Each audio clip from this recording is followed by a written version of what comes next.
Hey, welcome to episode 2 of what is now an ongoing series, in that this is episode 2, called Poetry Should Not Suck. And it shouldn't.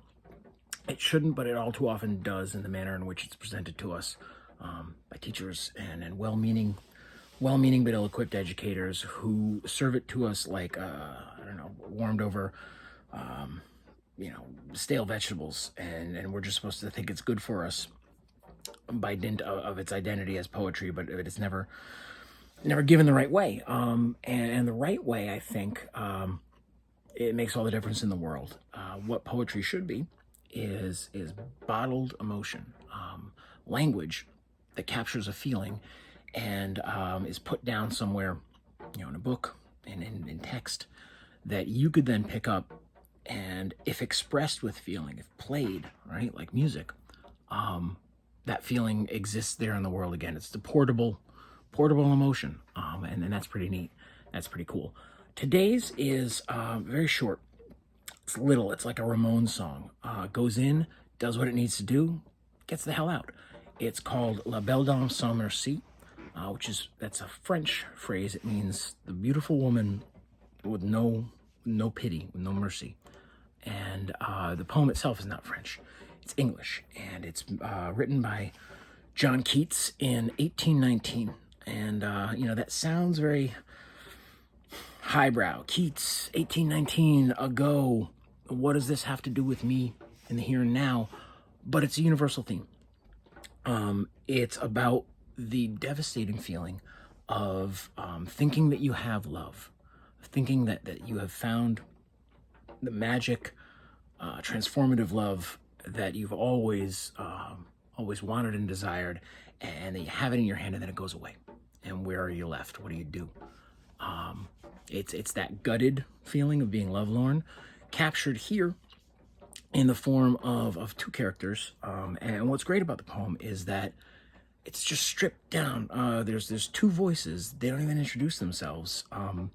You have to infer and intuit that there's someone speaking to another person. What it is somebody comes along, a knight, medieval style knight, who is wandering pale and just lovelorn, lost by a cold lake, and it's suggested that it's like the fall or early winter.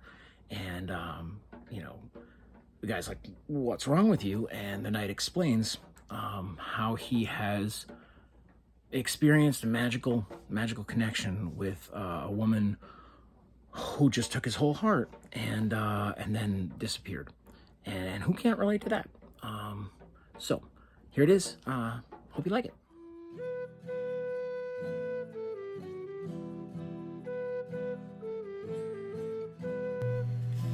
Oh, what can ail thee, knight-at-arms, alone and palely loitering? The sedge is withered from the lake, and no birds sing. Or what can ail thee, knight-at-arms, so haggard and so woe-begone?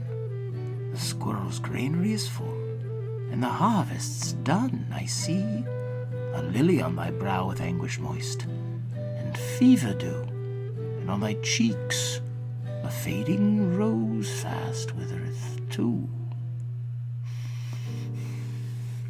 I met a lady in the meads, full, beautiful, faery's child. Her hair was long, her foot was light, and her eyes were wild.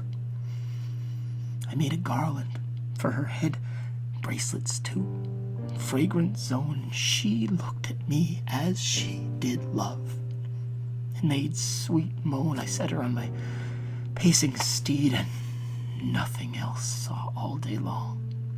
For sidelong she would bend and sing a fairy's song. She found me roots of relish sweet and honey, wild and manna dew, and sure in language strange she said, I love thee true. She took me to her elfin grot, and there she wept and sighed full sore, and there I shut her wild eyes with kisses, 4, and there she lulled me asleep, and there I dreamed. Oh, woe betide the latest dream I ever dreamed. On the cold hillside I saw pale kings and princes, 2 pale warriors, death pale were they all. They cried, La Belle Dame Sans Merci hath thee in thrall. I saw their starved lips in the gloam with horrid warning gaped wide, and I awoke and found me here on the cold hillside, and this is why I sojourn here, alone and palely loitering, though the sedge is withered from the lake, and no birds sing.